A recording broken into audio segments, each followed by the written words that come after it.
주님께서 여러분과 함께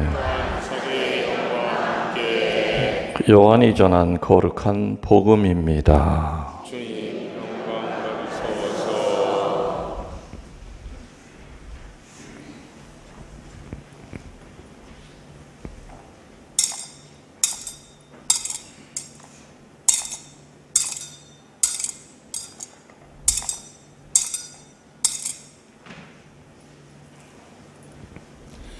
(13장) 31절에서 33절, 34절에서 35절까지의 말씀입니다. 유다가 나간 뒤에 예수님께서 말씀하셨다. 이제 사람의 아들이 영광스럽게 되었고 또 사람의 아들을 통하여 하느님께서도 영광스럽게 되셨다. 하느님께서 사람의 아들을 통하여 영광스럽게 되셨으면 하느님께서도 몸소 사람의 아들을 영광스럽게 하실 것이다. 이제 곧 그를 영광스럽게 하실 것이다.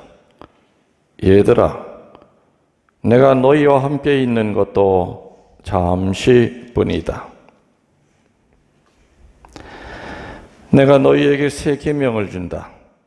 서로 사랑하여라. 내가 너희를 사랑한 것처럼 너희도 서로 사랑하여라. 너희가 서로 사랑하면 모든 사람이 그것을 보고 너희가 내 제자라는 것을 알게 될 것이다. 주님의 말씀입니다. 모두 앉아 주십시오.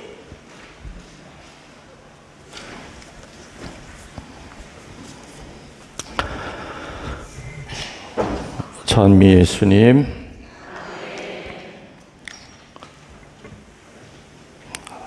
성모님의 메시지, 성모님의 가르침을 종합을 해보면 지금 시대를 환난의 시대, 어둠의 시대라고 부릅니다. 이 환난의 시대, 어둠의 시대는 다른 말로 표현한다면 사랑이 변질이 된 시대이다. 이미 오래전 성서에서는 이미 이러한 사랑이 변질된 시대가 올 것임을 예고하고 있었습니다. 디모테오 후서 3장 1절에서 9절에 보면 마지막 때에 어려운 시기가 닥쳐오리라는 것을 알아두시오. 그때 사람들은 이기주의에 흐르고 돈을 사랑하고 뽐내고 교만해지고 악담하고 부모에게 순종하지 않고 감사할 줄 모르고 경건하지 않고 무정하고 무자비하고 남을 비방하고 무절제하고 난폭하고 선을 좋아하지 않고 배신하고 앞뒤를 가리지 않고 자만으로 부풀어 있고 하느님보다 쾌락을 더 사랑할 것이며 겉으로는 종교 생활을 하는 듯이 보이겠지만 종교의 힘을 부인할 것이다. 디모테오 후서 3장 1절에서부터 9절에 나오는 이미 2000년 전에 이 세상 환난의 시대가 다가올 때 이러한 현상들이 일어날 것이다. 물론 2000년 동안 성모님은 여러 군데 발현하시면서 이러한 사도들의 가르침을 뒷받침해 주고 계십니다. 그래서 환난의 시대, 어둠의 시대라고 하는 것은 사랑이 망가진 시대, 다른 말로 사랑이 변질된 시대다. 그래서 이 세상의 문제는 결국에는 다른 사람의 문제가 아니라 곧 나의 문제요. 나의 문제는 바로 사랑의 문제입니다. 본인 자신을 사랑하지 않고 다른 사람을 사랑할 수 있을까요? 불가능한 겁니다.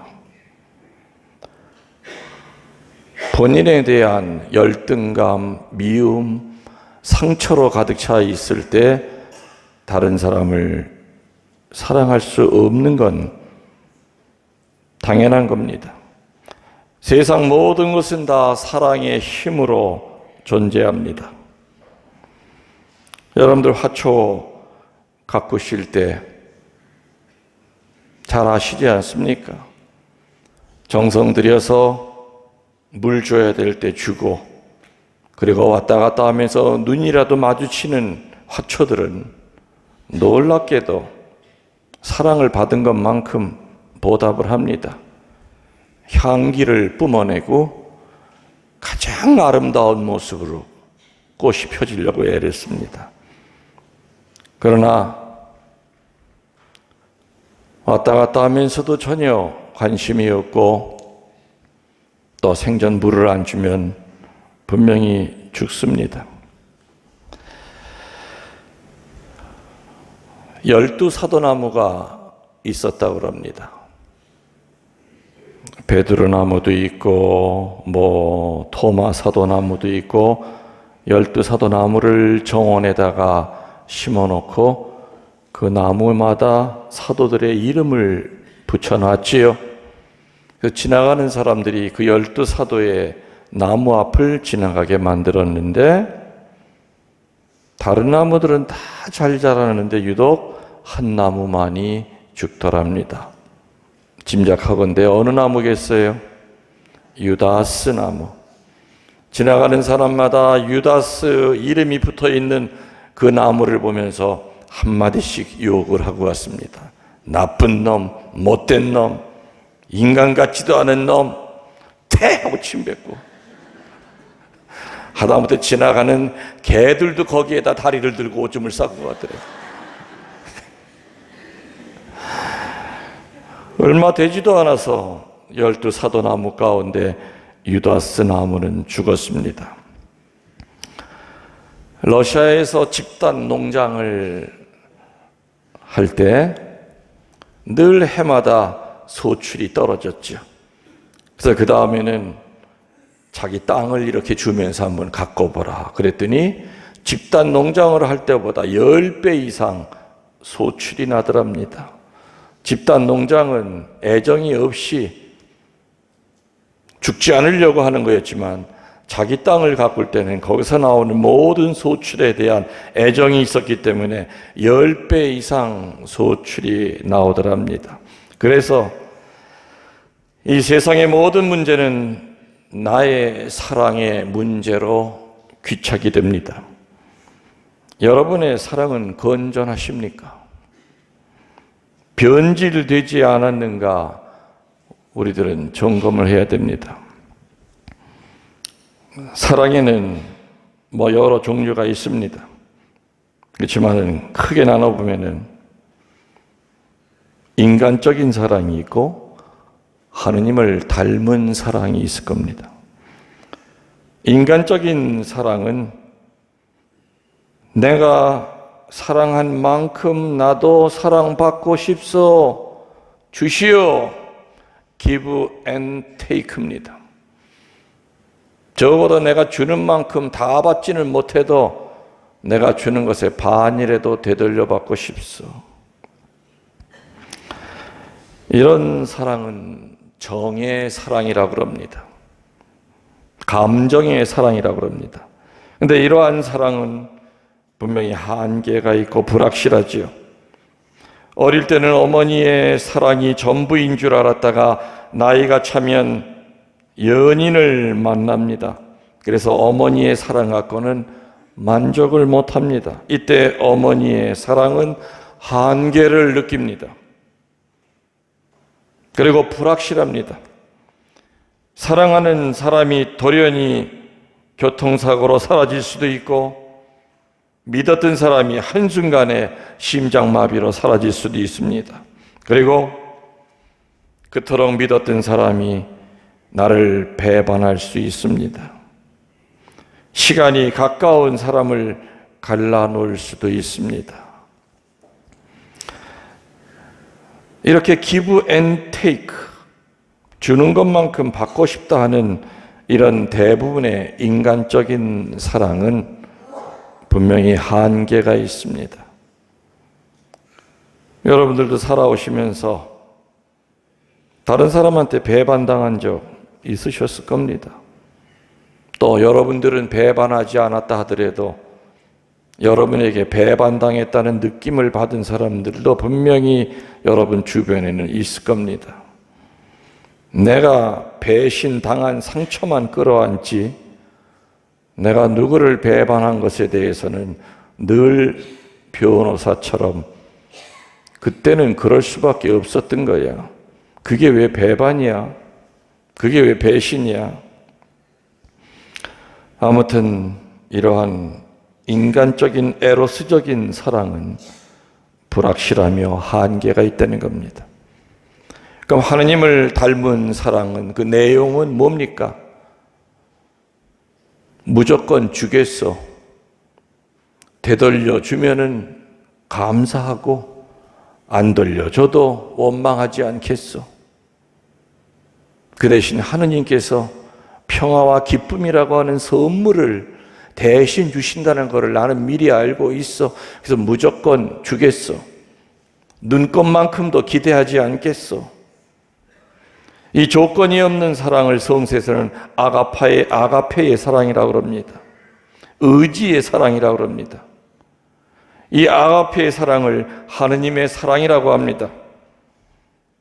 과연 우리들은 이 하느님의 사랑을 할 수 없단 말인가? 결론부터 얘기하면 할 수 있습니다. 불타는 집에 뛰어들어가서 아이를 구하고 죽은 어머니는 불타는 집에 뛰어들 때 내 몸이 얼마나 불에 탈까 생각합니까? 안 합니까? 안 합니다. 저 안에 있는 내 자식 새끼만 살릴 수 있다면 죽어도 상관없습니다. 아무 조건이 붙질 않습니다. 내가 이렇게 뛰어드는 것만큼 자식 니놈은 나중에 커서 이 은혜 잃어버리면 안 돼. 이렇게 복잡하게 생각하지 않습니다. 무조건 뛰어듭니다. 철길에서 놀고 있는 자식을 밀어내고 죽은 아버지도 있습니다. 그 기차 바퀴가 내 몸뚱아리 위를 지나갈 때 얼마나 아플까? 그거 생각하지 않습니다. 내 자식만 살릴 수 있다면 내 몸이 기차에 깔려 터져 죽어도 아무 관계가 없는 겁니다. 이렇게 지금 불타는 집에 뛰어들어가서 아이를 구하고 죽은 어머니나 철길에서 자식을 구하고 죽은 아버지는 자기 새끼니까 그럴 수 있다고 그래요. 그러면 피도 살도 안 섞인 사람을 위해서 하느님의 사랑을 보이는 건 불가능한 건가? 아주 불가능한 건 아니죠. 그래도 세상이 살맛이 나는 것은 내가 못하는 그것을 하고 살아가는 사람들이 있기 때문입니다. 2차 세계대전 때 그 악명 높은 아우슈비츠 수용소에 한 사람이 탈출하면은 20명을 죽이는 그러한 규칙이 있었습니다. 유대인 하나가 도망치다가 전기 철조망에 걸려 죽고 나니까 수용소에 있던 사람들 다 불러서 한 줄로 세워놓고 교도소 소장이 막대기를 가지고 지나가면서 배를 쿡 찌르면은 그건 오늘 죽는 거예요. 20명을 이렇게 무작위로 지정합니다. 그때 그 자리에 막시밀리아노 꼴베 신부님이 그 앞줄에 서 있었는데 꼴베 신부님 앞은 그냥 지나가면서 바로 옆에 있는 사람의 배를 쿡 찔렀습니다. 그 사람은 무릎을 꿇고 교도소장의 바지에 매달리면서 저는 처자식이 있습니다. 저는 절대 죽으면 안 됩니다 하고 울부짖었죠. 들어주겠습니까? 한 번 결정하면 끝이에요. 그때 꼴배 신부님이 그 교도소장한테 가서 저 사람 대신 죽겠습니다. 넌 뭐하는 놈이야? 천주교 신부입니다. 저는 가족이 없습니다. 이분은 가족이 있습니다. 저를 대신 죽이십시오. 어쭈구리? 잘난 척하는 놈이 또 하나 나타났구만. 그래, 네 놈이 대신 죽어라. 그래서 지하 감방에다가 20명을 가둬두고 물 한 모금 주지 않는 아사형에 처합니다. 사람들은 며칠을 버티면서 한 사람 한 사람 죽어가죠. 꼴배 신부님은 죽어가는 그 사람 옆에서 마지막으로 사제로서의 기도를 바쳐줍니다. 그리고 단 둘이 남았고 그 마지막 한 사람까지 숨이 끊어질 때까지 꼴배 신부님은 사제로서의 마지막 의무를 다합니다. 그래도 꼴배 신부님은 숨이 끊어지질 않자 교도소장은 저놈 정말 독한 놈이다. 독극물로 죽여라. 그래서 독극물 주사를 놔서 죽입니다. 꼴배 신부님은 성인이시죠? 성인 되셨어요. 그 신부님은 평소에 성모님에 대한 지극한 사랑을 갖고 있던 수도사지였습니다. 겉으로 보면 정말 호리호리하고 약하기 이를 데 없어 보이지만은 서로 사랑하여라. 벗을 위하여 목숨을 바치는 것보다 더 큰 사랑은 없다. 누구를 대신해서 죽으면서 아무런 조건이 붙은 것이 아니었습니다. 철길에서 자식을 밀어내고 죽은 그 사람은 아버지이니까 그럴 수 있다고 합시다. 불길을 뛰어든 엄마는 자식이니까 그럴 수 있다고 합시다. 꼴배 신부님은 사제니까 그럴 수 있다고 합시다.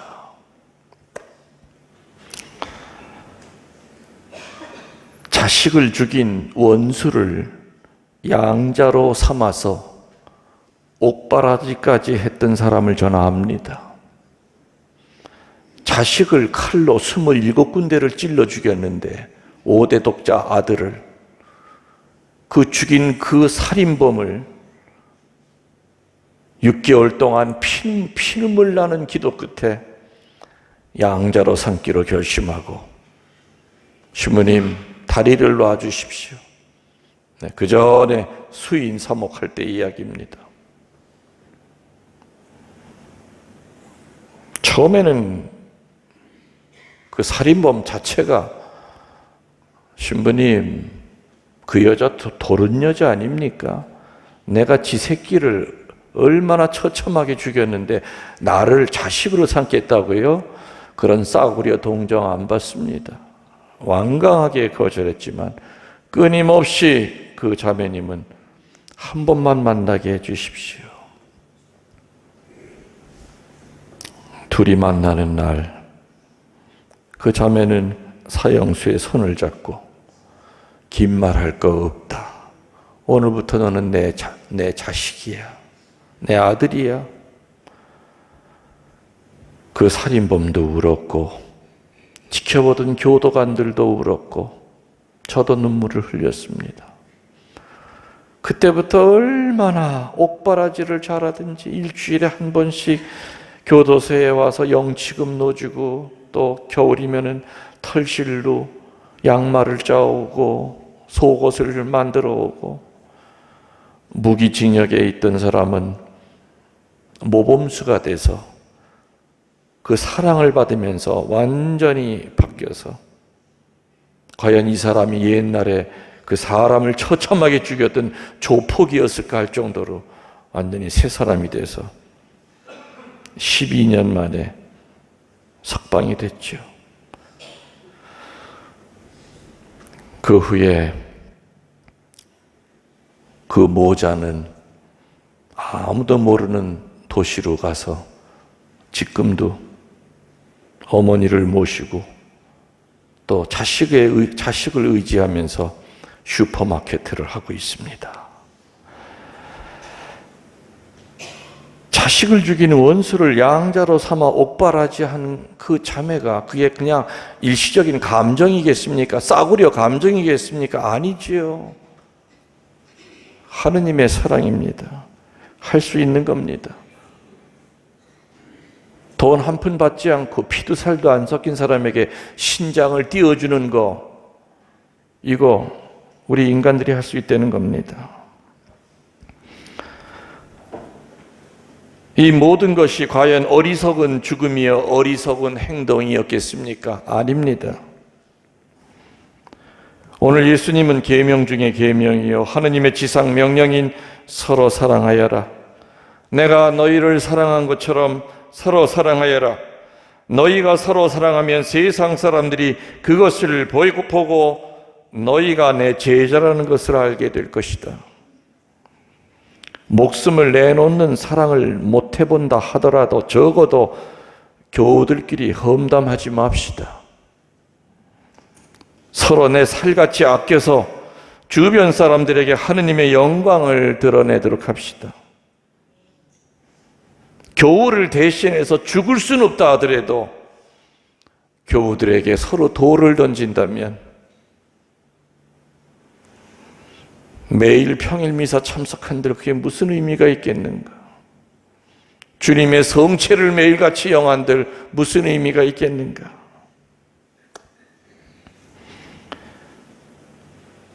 주변 사람들에게 하느님의 영광을 드러내는 것이 바로 살아있는 전교요, 주님의 현존을 증거하는 가장 힘있는 방법이라고 하는 것을 명심하도록 합시다. 아멘.